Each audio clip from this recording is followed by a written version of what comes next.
மூட்டுக்கல்ல எலும்பு தேய்மானம் இருந்தாலும் சரி, எலும்பு சம்பந்தப்பட்ட பிரச்சனைகள் இருந்தாலும், வாக் பண்ணும்போது நடக்கும்போது எனக்கு வந்து காலில் கழுக்குன்னு ஒரு சவுண்ட் வருது டாக்டர் அப்படின்னு சொல்லுவாங்க.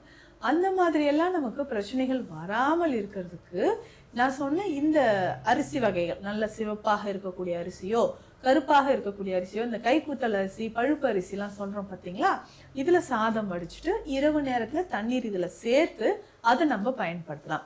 இப்படி பயன்படுத்தி பாருங்களேன், உங்க உடல் அப்படியே ஏசிக்குள்ள எப்பவுமே நீங்க இருக்கிற மாதிரி இருக்குங்க, குழுக்குள்ளன்னு இருக்கும்.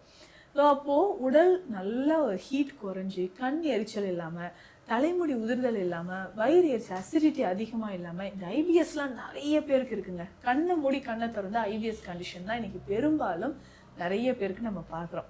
இந்த இரிட்டபிள் பவல் சிண்ட்ரோம் அப்படின்னு சொல்றோம், இல்லை இரிட்டபிள் பவல் டிசீஸ் அப்படின்னு சொல்றோம்.